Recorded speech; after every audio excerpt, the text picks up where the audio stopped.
Welcome to Storytime. I'm your host, Mrs. Sudker. Today I am going to read you the Caldecott Meadow book called Lon Po. It is written and illustrated by Ed Young. While we read this story, boys and girls, I want you to think, what does this story remind you of?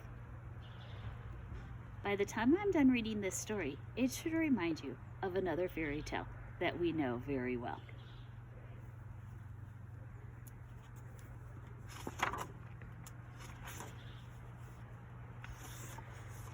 Once, long ago, there was a woman who lived alone in the country with her 3 children, Shang, Tao, and Poucha. On the day of their grandmother's birthday, the good mother set off to see her, leaving the 3 children at home. Before she left, she said, "Be good while I am away. My heart-loving children, I will not return tonight. Remember to close the door tight at sunset and latch it well."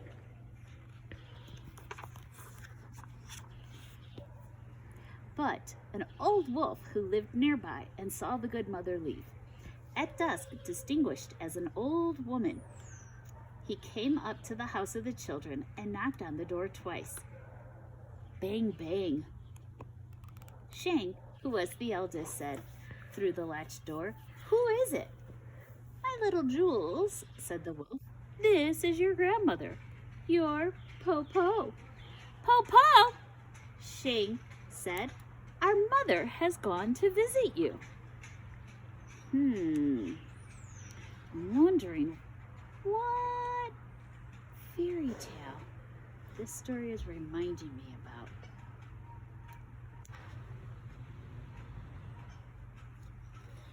I'm gonna keep reading and figure this out. The wolf acted surprised. "To visit me? I have not met her along the way. She must have taken a different route." "Po," Shang said, "how is it that you come so late?" The wolf answered, "The journey is long, my children, and the day is short."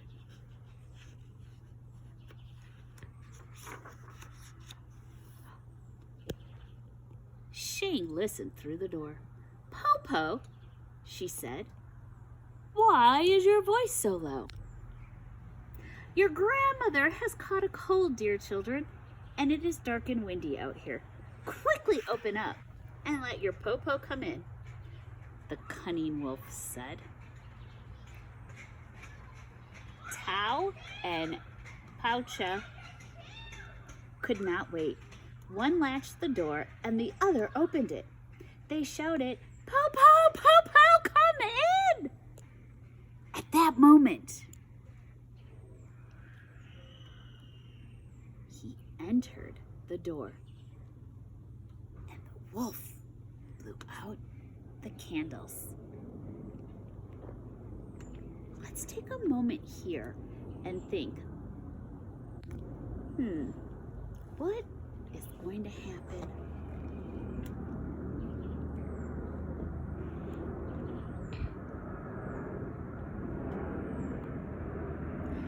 "Po," Shang asked, "why did you blow out the candle? The room is now dark." The wolf did not answer.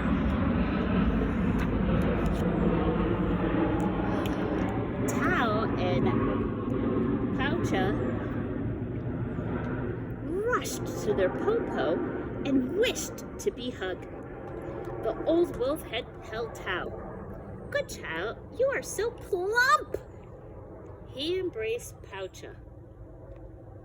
"Good child, you have grown to be so sweet." Soon, the old wolf pretended to be sleepy. He yawned. "All the chicks are in the coop," he said. "Po is sleepy too."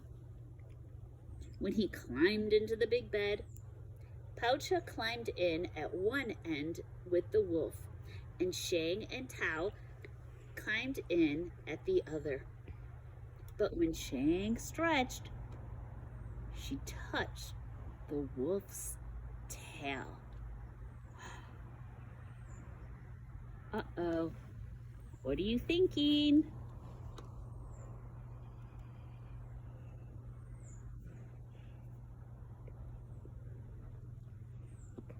Me too, boys and girls.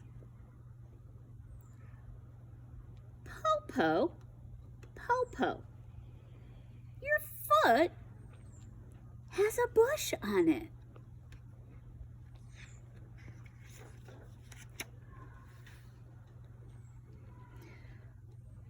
Po has brought hemp strings to weave you a basket, the wolf said. Shing touched grandmother's sharp claws. Po, your hand has thorns on it.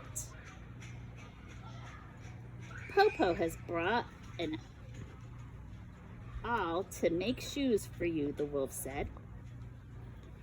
At once, Shing lit the light and the wolf blew it out again.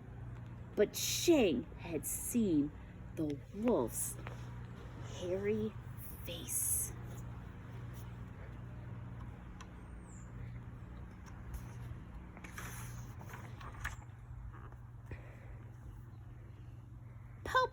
Po, she said, for she was not only the eldest, she was the most clever. You must be hungry. Have you eaten ginkgo nuts? What is ginkgo? The wolf asked. Ginkgo is soft and tender like the skin of a baby. One taste and you will live forever, Shing said, and the nuts grow on top of the tree just outside the door. The wolf gave a sigh. Oh dear, Po is old. Her bones have become brittle. No longer can she climb trees. Good, Po. We can pick some for you, Shing said. The wolf was delighted.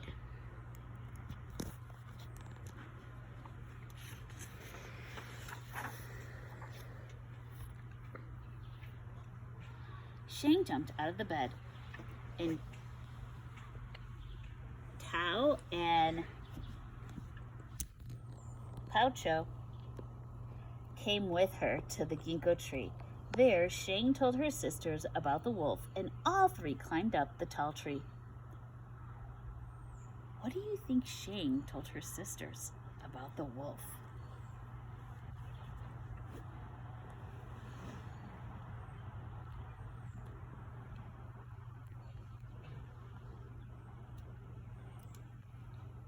Good idea. Good thoughts, boys and girls. Thank you. The wolf waited and waited. Plum Tao did not come back. Sweet Poucha did not come back. Shing did not come back.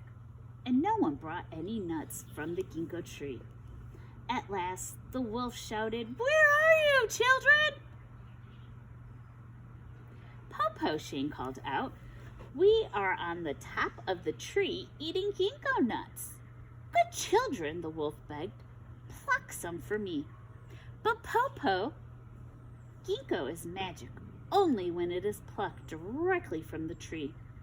You must come and pluck it from the tree yourself.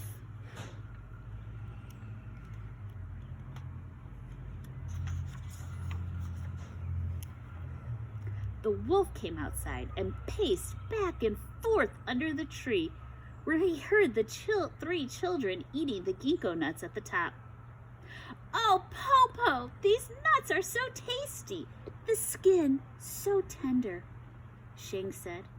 The wolf's mouth began to water for taste.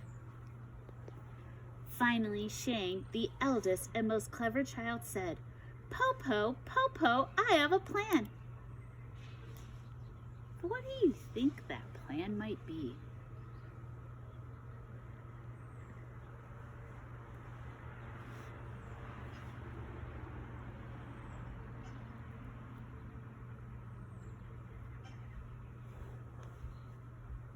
Thank you for sharing. At the door, there is a big basket. Behind it is a rope. Tie the rope to the basket, sit in the basket, and throw the other end to me. I can pull you up.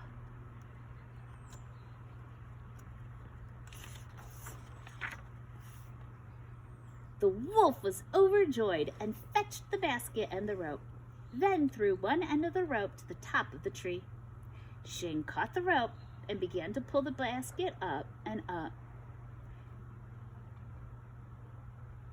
Halfway, she let go of the rope, and the basket and the wolf fell to the ground.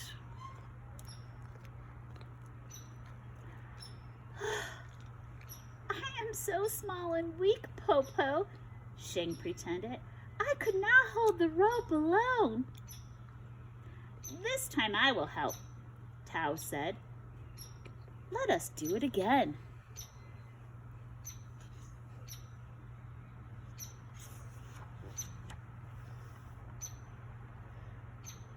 The wolf had only one thought in his mind, to taste a ginkgo nut. He climbed into the basket again. Now Shing and Tao pulled the rope on the basket together, higher and higher. Again, they let go, and down the wolf tumbled. Down, down, down, and bumped his head. The wolf was furious. He growled.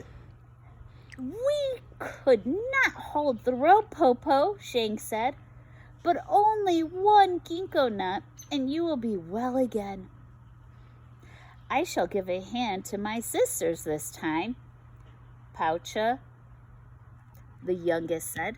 This time we shall not fall. Boys and girls, what do you think is going to happen?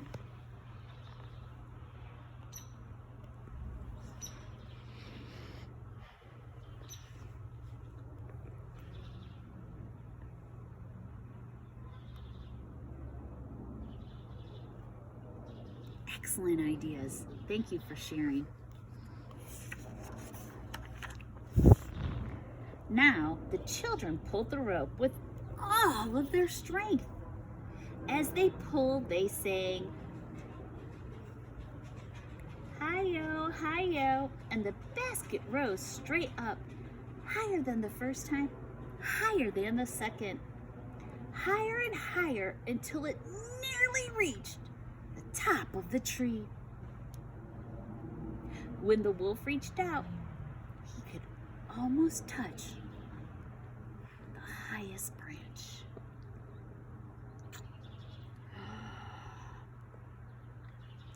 Do you know what's going to happen next?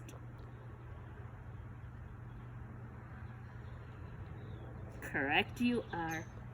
But at that moment, Shane coughed and they all let go of the rope. And the basket fell down and down and down. Not only did the wolf bump his head, but he broke his heart to pieces.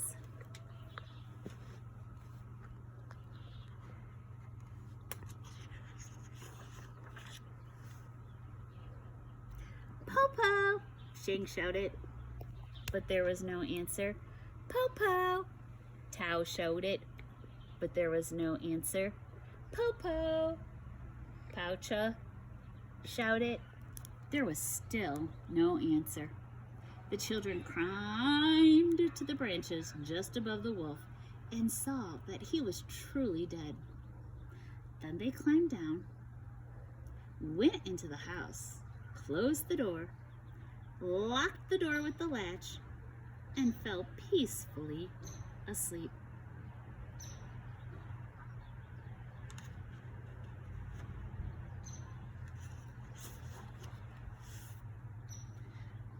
On the next day, their mother returned with baskets of food from the real Po-po, and the three sisters told her the story of the Po-po who had come.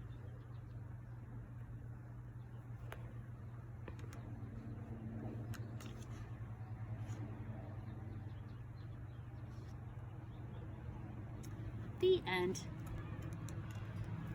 So boys and girls, I did ask you to think about what story did this remind you of? So think about it.